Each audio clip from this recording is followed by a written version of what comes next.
Welcome, dear learners. Today we are going to discuss biotic potential and carrying capacity with a focus on R and K strategies.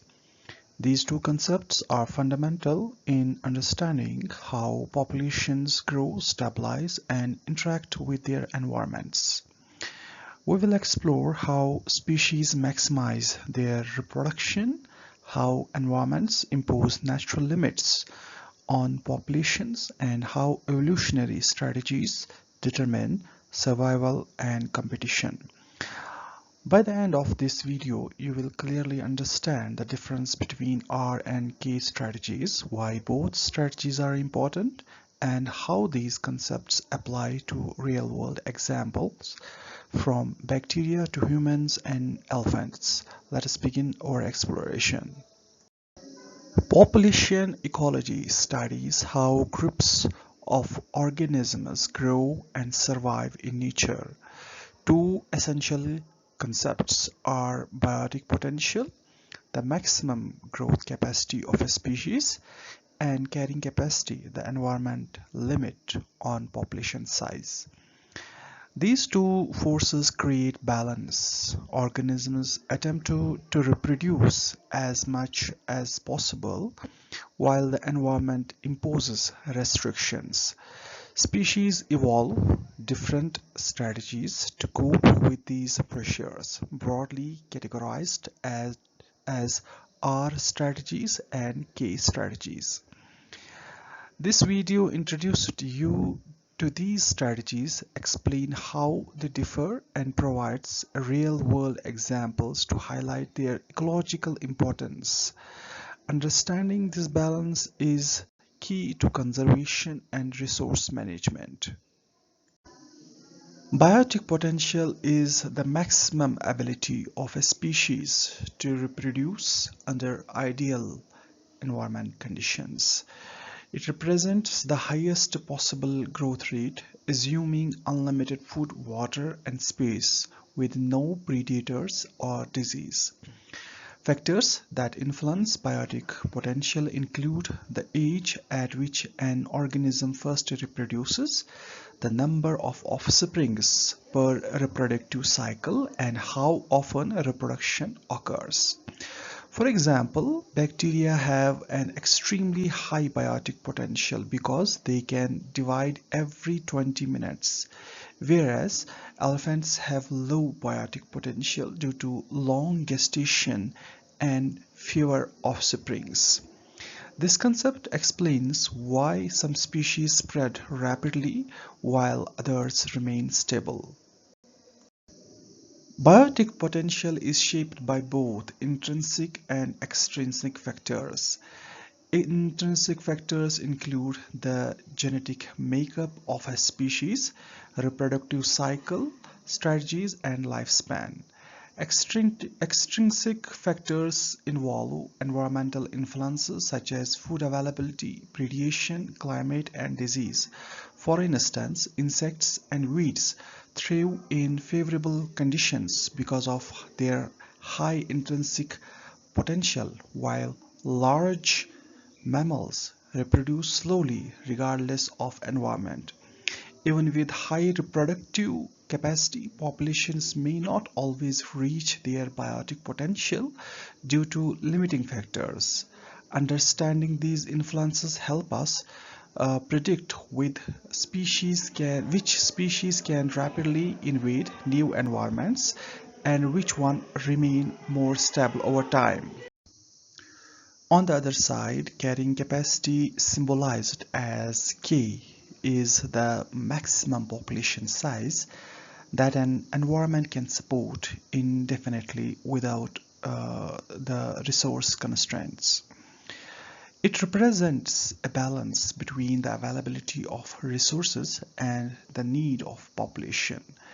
When populations remain below carrying capacity, resources are sufficient for all. However, once the population approaches or exceeds K, competition intensifies and growth slows.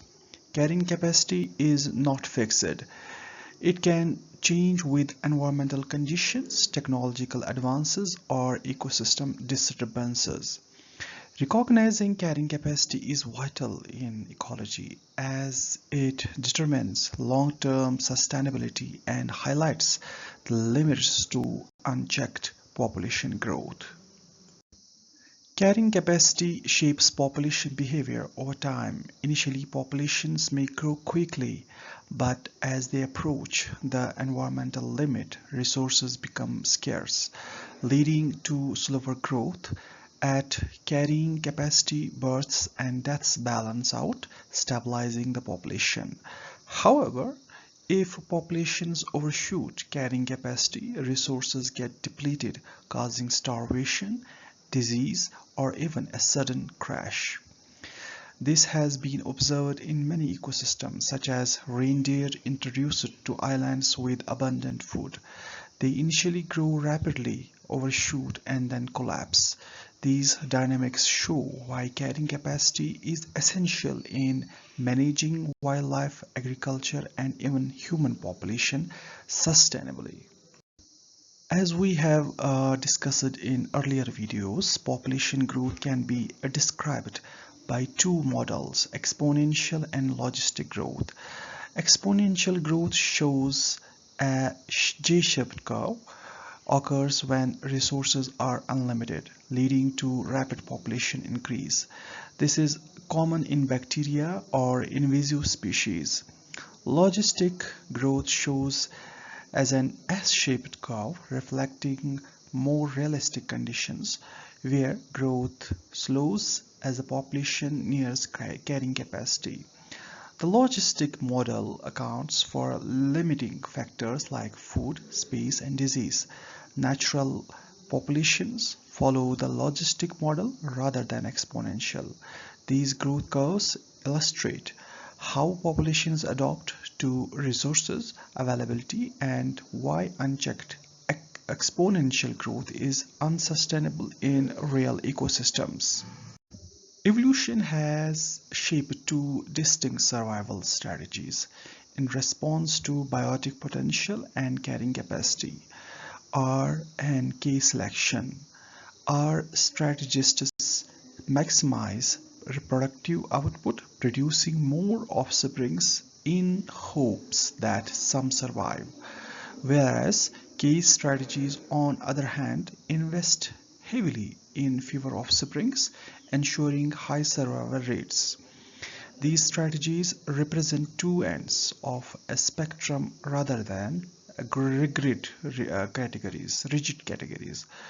While our strategies dominate unsustainable or unpredictable environments, key strategies thrive in stable habitats where competition is intense. Understanding these strategies allow ecologists to explain why different organisms succeed in different conditions and how populations adapt to environmental challenges over generations. Now we will discuss about the characteristics of our strategies, in which species with high biotic potential designed for rapid growth. They typically have short lifespans, reach maturity quickly, and produce more small offsprings. Little or no parental care is provided as survival depends on sheer numbers. These organisms thrive in unstable or disturbed environments where conditions change unpredictably.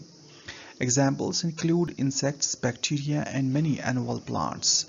These strategy Their strategy is essentially one of the quantity over quality, where individual survival rates are low. The high reproductive output ensures the species persistence. Our strategies play a key role in colonizing new habitats and recovering ecosystems after disturbance. To understand our strategies better, let us look at some examples. The housefly lays hundreds of eggs. in a short span, ensuring that at least some survive despite high mortality. Dandelions produce numerous seeds dispersed by wind quickly, colonizing open ground. Mice reproduce rapidly, giving birth to large, littering several times a year, allowing populations to expand quickly. These examples demonstrate the effectiveness of our strategies in environment where survival is uncertain but opportunities for rapid reproduction exist. While individuals may not live long, their strategy ensures that populations can recover and grow quickly after environmental change or disturbances. On the other hand, K strategies represent the opposite approach to reproduction. They have low biotic potential, reproduce slowly, and invest heavily in each offspring. These species typically live long lives, mature late, and produce fewer but large offsprings.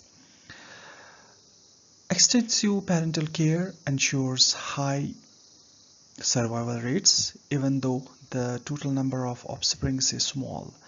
Key strategies are adapted to stable environments where populations hover near carrying capacity and competition for resource is intense. Examples include elephants, whales, and humans. Their strategy emphasizes quality over quantity, ensuring survival through care and nurturing rather than sheer productive numbers. This strategy promotes long-term ecosystem stability. Examples of case strategies highlight their survival strategy. Elephants have long gestation periods, producing one calf at a time, with significant parental investment in its survival. Humans similarly have fewer children but dedicate years of care and education to ensure their success.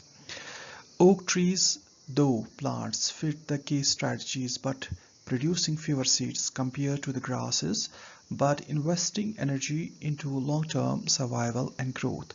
These examples demonstrate how case strategies are built for survival in stable environment, while competition is high and long-term investment in offspring gives them an advantage. They represent resilience and sustainability in ecosystem. Comparing R and K strategies side by side reveal their contrasting adaptations. R strategies live fast, reproduce in large numbers, and thrive in unstable environments, while K strategies grow slowly, reproduce less, but invest heavily in survival. R strategies follow J-shaped growth, while K strategies align with S-shaped logistic growth. One emphasizes quantity, other emphasizes quality. Importantly, these are not absolute categories. Many species show traits of both depending on circumstances. For example, sea turtle produce many eggs like R strategies, but also live long lives like key strategies. This comparison helps us to see population strategies as continuum rather than restricted division. Now, talking about the ecological importance, both R and K strategies play vital roles in ecosystems. R strategies are pioneers, colonizing disturbed habitats, kickstarting ecological succession, and maintaining resilience by quickly replenishing population. While as key strategies, on the other hand, bring stability and long-term balance to ecosystem dominating where competition for limited resources is high. Together they create a dynamic equilibrium ensuring both rapid recovery after disturbances and stability in mature ecosystem. This balance is essential in biodiversity conservation, wildlife management, and understanding human population dynamics. Recognizing the ecological importance of these strategies help us to make better decisions in resources use and environment protection. In conclusion, biotic potential and carrying capacity explain the natural limits to population growth. Species adopt different strategies R or K to survive and reproduce under these constraints. Our strategies rely on high numbers and rapid growth, while K strategies depend on care, competition, and stability. Both are essential for biodiversity and ecosystem resilience. Understanding these concepts not only help ecologists study nature but also guide conservation, sustainable resource management.